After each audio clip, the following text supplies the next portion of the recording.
Assalamualaikum warahmatullahi wabarakatuh. Perkenalkan, nama saya Rayu Ligiati, kelas B, Prodi S1 Kebidanan Transfer dengan nomor NIM 152222044. Saya mahasiswi Universitas Ngudi Waluyo. Di sini saya akan membuat video tentang konseling dan edukasi masalah eliminasi pada masa nifas. Terima kasih. Salam, masuk Bu. Silakan duduk. Tunggu sampai tutup pintu, tutup dulu pintunya ya.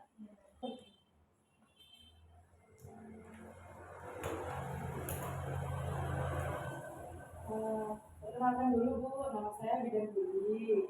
Saya jaga hari ini. Ini dengan ibu siapa ya?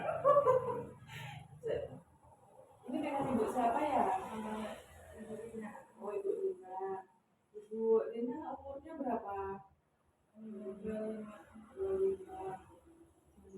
Jadi gimana Bu? Ada keluhan sekarang atau ada yang bisa saya bantu? Gini Bu, saya kan habis tahlilan. Nah, saya kesini mau kontrol kesehatan. Baik, sebelumnya saya mau jelaskan dulu Bu ya tentang masalah eliminasi. Biasanya kan kalau ibu habis melahirkan itu pasti sering terjadi itu masalah pada pola eliminasi kayak buang air kecil, buang air besar. Biasanya kalau buang air besar itu kalau pada ibu mesin nifas ya yang setelah melahirkan kadang agak susah atau pas buang air besarnya itu agak keras. Jadi kalau untuk itu ibu nanti sering makan sayuran pokoknya yang berserat-serat, sering minum air. Nah itu untuk memperlancar buang air besarnya ibu. Nah untuk masalah buang air kecil biasanya itu terjadi retensi urin. Yang kedua itu infeksi saluran kencing. Terus yang ketiga itu sincitis. Nah kalau untuk yang retensi urin itu dia seperti kayak dimana tubuh ibu itu kayak tidak mempunyai kemampuan untuk mengonsumkan kandung kecil secara tuntas. Jadi sedikit kencing gitu. Nah kalau untuk tanda-tanda pada retensi urin itu yang pertama urin kalau ibu kencing itu mengalirnya itu lambat. Biasanya kan kalau orang normal itu kan kalau buang air kecil itu kan kayak deras itu Bu ya. Nah kalau retensi urin ini dia alirannya itu agak lambat. Nah terus yang kedua urinnya itu yang makin lama semakin parah karena pengosongan kandung kencingnya itu tidak efisien. Nah yang ketiga terjadi kontraksi abdomen akibat dilatasi kandung kencing. Yang keempat biasanya itu kayak terasa ada tekanan, terus kadang nyeri dan merasa ingin buang air kecil. Nah itu tadi kan gejalanya Bu ya. Nah sekarang akibatnya kenapa kok bisa terjadi retensi urin ini? Yang pertama itu penyebabnya ibu yang setelah melahirkan ibu nifas. Terus yang kedua penyempitan pada saluran kencing ibu atau uretra itu. Nah terus yang ketiga terjadi gangguan otot pada fungsi otot atau saraf karena obat dan anestesi bius. Terus yang keempat itu biasanya memang batu ginjal. Nah terus kalau yang untuk infeksi saluran kencing itu biasa karena bakteri yang mengenai pada saluran kencingnya ibu. Nah untuk gejalanya infeksi saluran kencing ini yang pertama pada saat buang air kecil itu kayak terasa nyeri. Terus yang kedua lebih sering kencing tapi kencingnya ibu itu cuma sedikit-sedikit. Yang ketiga tidak bisa menahan rasa buang air kecil. Biasanya kan kalau yang normal itu kalau kita mau kencing masih bisa ditahan Bu ya. Kalau ini dia agak susah untuk menahan kencing. Terus yang keempat perut bagian bawah. Nah untuk penyebab infeksi ini biasa karena yang pertama itu kehamilan, yang kedua itu karena diabetes, yang ketiga karena saluran kencingnya ibu itu menyempit.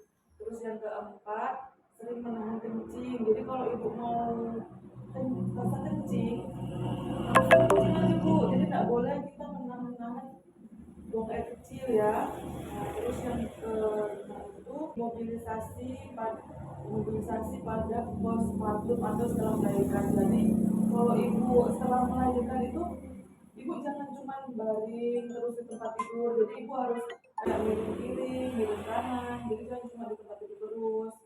Kalau bisa ya bangun, jalan-jalan. Pokoknya ibu harus sering-sering gerak, jangan cuma di tempat tidur. Nah, untuk yang infeksi tadi sudah jelas bu ya. Nah, selanjutnya saya mau jelaskan lagi yang sistisis. Sistisis ini adalah peradangan pada kandung kemih atau kantung kencing ya. Terus tanda-tandanya itu biasanya kayak ibu merasa nyeri, sakit, terus ada rasa terbakar begitu kalau pas buang air kecil. Nah, yang kedua itu nyeri dan tekanan itu terasa di perut bagian bawah. Terus yang ketiga itu urin berbau amis dan berwarna keruh. Biasanya kan orang hamil kan bening atau pokoknya nggak keruh lah, bening kayak nggak kuning nggak gitu. Nah terus yang selanjutnya itu kencingnya ada bercampur darah, terus berbau amis. Nah itu gejala dari sistisis. Yang terakhir itu gejala pada tanda-tanda pada sistisis itu biasanya demam.